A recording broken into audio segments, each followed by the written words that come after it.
Deep morning. Saturday तो हम इस बारे में बात कर ही रहे थे क्योंकि सेशन हमारा खुला था, लेकिन बहुत तगड़ा रिस्पांस हम देख रहे हैं एशिया से है, गिफ्ट निफ्टी भी स्ट्रांग है।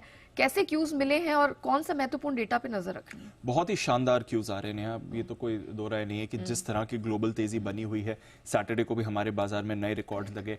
पिछले हफ्ते ग्लोबल मार्केट्स में अच्छा ट्रेंड था और आज सुबह भी अगर आप देखें, इस हफ्ते की शुरुआत के लिए भी बात करें तो बहुत ही मजबूत ट्रेंड आपके लिए ग्लोबल बाजारों से आते हुए दिख रहे हैं। इनफैक्ट आज सुबह हमारा गिफ्ट निफ्टी तो पॉजिटिव मोमेंटम दिखा रहा है, बट आपको एशिया पर रखनी है नजर और एशिया में आपको जापान पर रखनी है नजर। जब से जापान के बाजारों ने 34 साल के इंतजार के बाद नया रिकॉर्ड बनाया है, उसके बाद जो तेजी बनी है वो काफी मजबूत आपको आती हुई दिखी है। आज सुबह पहली बार 40,000 के ऊपर निके गया है और उसी के ऊपर आपको ट्रेड करते हुए दिख रहा है। इनका जो टॉपिक्स इंडेक्स है वो भी आपको नए रिकॉर्ड पर इस समय ट्रेड करते हुए दिख रहा है। सिर्फ इसी साल 2024 में पिछले 2 महीने का अगर आप एक्शन देखें जापान में आपको 20% की रैली आती हुई दिख रही है। तो सिर्फ पिछले 2 महीने के एक्शन में जापान 20% उछला है। पिछले साल से जब ये रैली शुरू हुई थी वहां से 40% की ज्यादा रैली आपको आती हुई दिख रही है। एज अ होल 2023 में करीब 25% की गेन निकाई ने दिखाई थी और इस साल पहले 2 महीनों में ही 20% ही ऊपर जा चुका है। तो बहुत ही शानदार ग्लोबल मार्केट से आउट परफॉर्मेंस आपके लिए जापान पर आती हुई दिख रही है। कमजोर येन है, उसका एक बड़ा सहारा मार्केट को मिल रहा है, बट मोर इंपॉर्टेंटली जिस तरह की अर्निंग्स जापान में आ रही हैं, जिस तरह के रीसेंट चेंजेस हुए हैं वहां पर कॉर्पोरेट डिस्क्लोजर्स को लेकर, गवर्नेंस को लेकर और शेयर होल्डर्स रिटर्न बढ़ाने की बात चल रही है, ये सारे फैक्टर्स अगर आप देखें तो कंट्रीब्यूट कर रहे हैं इस शानदार रैली में। तो बहुत ही मजबूत आउट परफॉर्मेंस आपको जापान के बाजारों से आती हुई दिख रही है और आज सुबह भी वो ट्रेंड आपके लिए बरकरार है। इसके अलावा जो हमने बात करी ली थी सैटरडे को, बट पिछले हफ्ते अमेरिकी बाजारों में आपको शानदार एक्शन आते हुए दिखा। फ्राइडे के सेशन में एक दमदार रैली थी, वहां पर भी करीब 2.5 साल के इंतजार के बाद नैस्डैक ने नया रिकॉर्ड फाइनली बना दिया। नवंबर 2021 के बाद आपको नैस्डैक पर रिकॉर्ड लगते हुए दिखा। S&P 500 आपका पहली बार 5100 के ऊपर बंद होते दिखा। पिछले हफ्ते डाउ आपके लिए फ्लैट था, नेगेटिव 0.1% था, बट S&P 500 1% ऊपर था और नैस्डैक में आपने 0.25% की तेजी देखी है।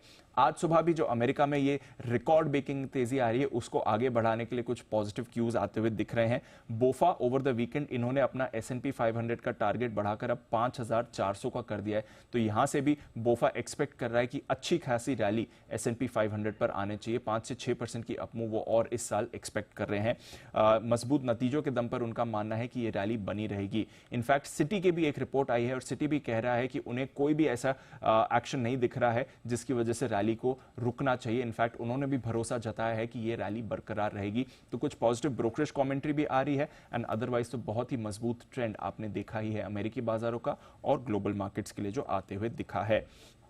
इसके अलावा आज सुबह एक बड़ा ट्रिगर आपके लिए कमोडिटी बाजार से भी आ रहा है, स्पेशली कच्चे तेल में हम देख रहे हैं बड़ी मूव आपको आती हुई दिख रही है। ओपेक ने अगले तिमाही तक एंड तक यानी कि यहां से अब तक जून तक जो इनके ऑलरेडी वॉलंटरी और एडिशनल प्रोडक्शन कट्स चल रहे थे उसको बढ़ाने की बात की है। तो 22 लाख बैरल प्रतिदिन का जो उत्पादन कटौती है वो अब जून तक इन्होंने एक्सटेंड कर दिया है। सऊदी की तरफ से 10 लाख बैरल तक की जो एक्सटेंडेड एडिशनल कट था वो भी जून तक बढ़ाया जाएगा। तो नवंबर में जो इन्होंने अपने वॉलंटरी कट्स बढ़ाए थे वो अब जून तक बरकरार रहेंगे। तो उसकी वजह से थोड़ा सहारा आ रहा है। आई थिंक नवंबर के बाद ही पहली बार हम देख रहे हैं WTI भी आपका $80 के ऊपर है और उसी के आसपास ट्रेड कर रहा है। कोई ऐसी बड़ी रनअवे मूव नहीं आई है, बट बड़ा डिसीजन आपके लिए जरूर ओपेक की तरफ से आते हुए दिखा है। इसके अलावा ये हफ्ता काफी अहम रहने वाला है हमारे बाजारों के लिए, ग्लोबल मार्केट्स के लिए। काफी सारे इंपॉर्टेंट डेटा आएंगे। फरवरी का यूएस का जॉब्स डेटा आएगा, ये दर्शाएगा किस तरह की इकोनॉमी के हालात हैं और ऑलरेडी बाजार जो जून रेट कट्स मान के चल रहा है क्या ये डेटा भी उसी को रीइंफोर्स करेगा या फिर कुछ बदलाव हो सकता है, ये काफी इंपॉर्टेंट आपके लिए रहने वाला है।